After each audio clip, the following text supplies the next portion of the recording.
We're now joined by Christian Leuprecht, a security expert who is well respected around the world. In addition to his work with the Royal Military College and Queen's University, he is also the Eisenhower Fellow at the NATO Defense College in Rome. Christian, really appreciate the time today.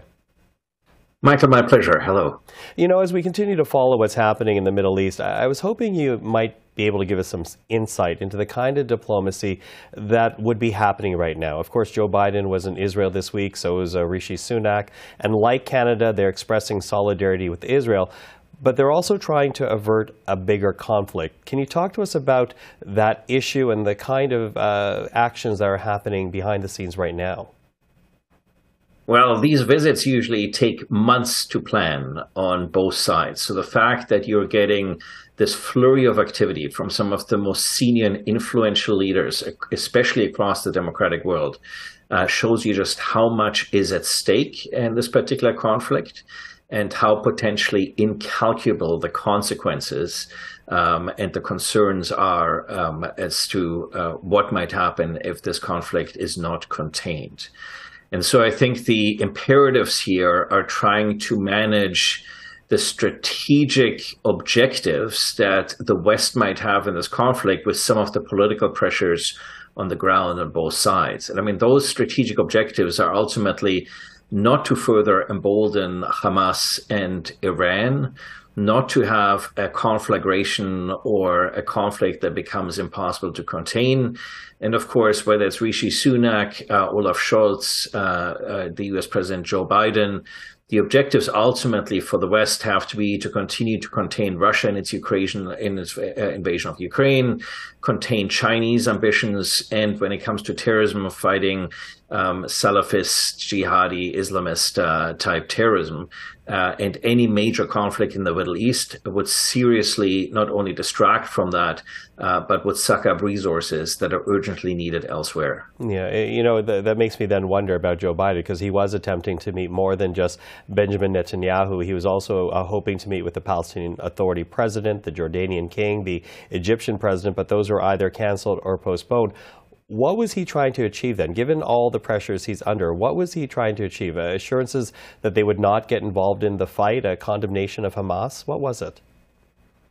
Well, so certainly Jordan, as the custodian of sort of a key holy site in Jerusalem, with regards to the mosque and Temple Mount, in Egypt, the key interlocutor with regards to the border, humanitarian aid, both those countries with significant Palestinian refugee populations already, both countries that don't want a further stream of Palestinian refugees into their own territories. But I think the fact that they ultimately did not meet with the president shows that they can also read the tea leaves.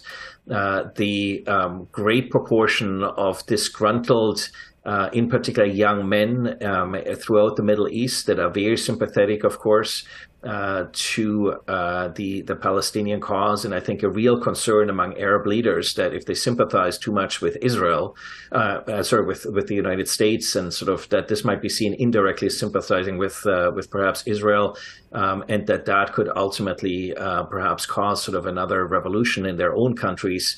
So it shows that the politics around this are extremely volatile, and when some of the key leaders are not talking to one another, that certainly further exacerbates an already very difficult situation. Yeah, difficult, as you say, but you know, I'm wondering how uncharted this moment actually is in terms of what we're facing, Christian. So the Middle East, of course, has been rife with conflict for a long time. And so I think part of the challenge is, if you think back to 1956 and the Suez Crisis, where Canada effectively invented peacekeeping with its diplomatic interventions and its diplomatic efforts, we have to remember that the broader Western objectives in the region are ultimately regional stability, and to avoid not just a broader conflict, but in particular a conflict that could bring the superpowers into conflict with one another. And so whether it's 1956 or today, those interests continue to prevail. The challenge is that I think people no longer have the faith in the United States to be the sort of broker that they once were. That part of course, U.S. policy may ultimately have brought on what we are witnessing today.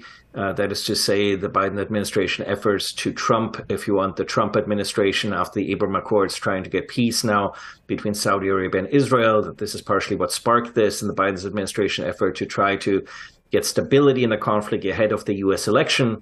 And that it's provoked the exact opposite. And I think the takeaways here for Canada and for Western leaders, which circles back to the beginning of our conversation, is that we cannot leave international security up to the United States, because the United States also ultimately pursues its interest first, and those interests are not necessarily aligned with those even of the United States' closest allies and partners. Christian, always appreciate the time. Thank you for this. My pleasure. Thank you.